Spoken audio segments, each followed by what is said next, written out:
Donc je disais que en fait, les musulmans et les chrétiens sont d'accord sur une chose, à savoir que Allah, c'est un excellent gardien. Dans les 99 noms d'Allah, il y a le gardien. Donc Allah, c'est un gardien. C'est un excellent gardien. La première chose que Allah est censé garder, c'est ses écritures, c'est sa parole. Pourquoi Allah serait-il capable de protéger le Coran, mais pas les textes d'avant ? Je vous laisse cette question et je vous appelle à réfléchir sérieusement à cette question. Dieu protège le Coran mais pas les autres livres. Mais c'est honnêtement, permettez-moi d'utiliser ce terme sans vouloir vous offenser, mais c'est suspect. C'est suspect quand même. Un Dieu qui protège le Coran mais pas les livres d'avant.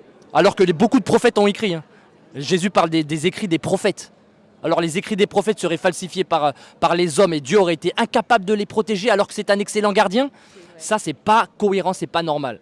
Honnêtement, pour être honnête, si vous êtes de bonne foi, vous seriez d'accord avec moi. Si vous êtes de mauvaise foi, vous allez dire d'autres choses. Mais honnêtement, si Allah est un excellent gardien, il protège le livre de Moïse, la Torah que les Juifs possèdent, la Genèse, Exode, Lévitique, Nombre, Deutéronome. C'est les 5 premiers livres que possèdent tous les Juifs au monde et tous les chrétiens au monde. Amen.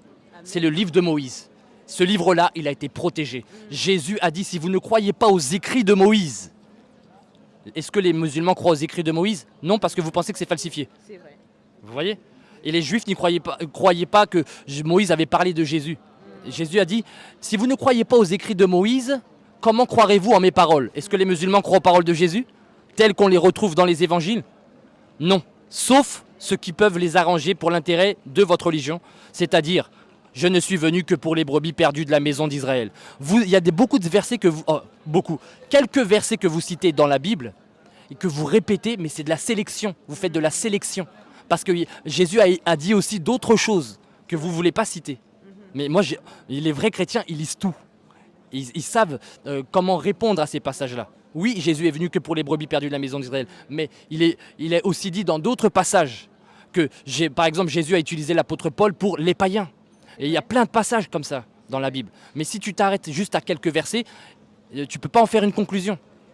Donc voilà, on pourra parler de ces choses-là peut-être une prochaine fois dans une autre vidéo pour ne pas m'attarder. Mais on va enchaîner avec une autre question. Quels sont les versets essentiels de la Bible? Le verset le plus célèbre de la Bible, Jean 3,16. Dieu a tant aimé le monde qu'il a donné son Fils unique afin que quiconque croit en lui ne périsse point, mais qu'il ait la vie éternelle. Amen. Et même le verset d'avant, c'est Jean 3,15. Comme Moïse éleva le serpent dans le désert, de même, il faut que le Fils de l'homme soit élevé. Élevé, ça ne veut pas dire que le serpent est parti au ciel. Le serpent était... Moïse avait fait un serpent d'airain qui était fixé sur une sorte de canne. Et il a élevé ce serpent. Et les Juifs devaient regarder ce serpent pour être sauvés, pour être guéris de leur morsure. De même, Jésus doit être fixé. De même, Jésus doit être élevé, afin que quiconque croit en lui ne périsse point, mais qu'il ait la vie éternelle. C'est le verset, un des versets essentiels de la Bible, bon, on va dire le plus célèbre de la Bible. Voilà, il y a beaucoup de versets qui sont essentiels, sinon tu en as peut-être d'autres.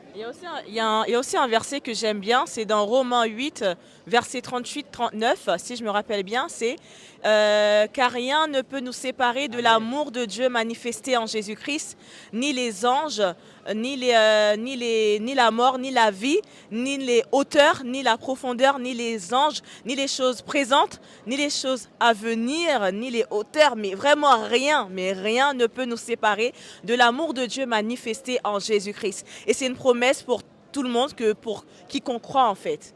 C'est une promesse pour quiconque croit en lui. Donc voilà. Amen. Donc il y a d'autres passages qui sont essentiels dans la Bible, des versets importants à connaître dans la Bible. Celui que je vous ai cité dans Galates chapitre 1 qui nous prévient que celui qui nous annonce à notre évangile qui soit anathème, c'est important quand même. C'est important de le savoir, c'est sûr, parce qu'il avertit, il le répète dans son avertissement. Il y a un autre verset qui est essentiel dans la Bible, c'est le passage où l'apôtre Paul donne la définition de l'amour. La définition de l'amour dans 1 Corinthiens chapitre 13. Que l'amour pardonne tout, l'amour est patient, l'amour est plein de bonté, l'amour ne s'enfle pas d'orgueil, l'amour... Voilà, on a la définition de l'amour dans la Bible. Donc c'est quand même un passage qui est très important, ce passage-là. Après, il y a d'autres passages. Vas-y, tu en as peut-être... Ouais, il y a aussi Jésus, il va dire, n'aimez pas comme le monde aime, mais aimez comme moi je vous ai aimé. Et ça, c'est une différence en fait. Il y a l'amour de Dieu et il y a l'amour des hommes. Et il va dire, aimez pas comme le monde aime, mais aimez comme moi je vous ai aimé. Amen.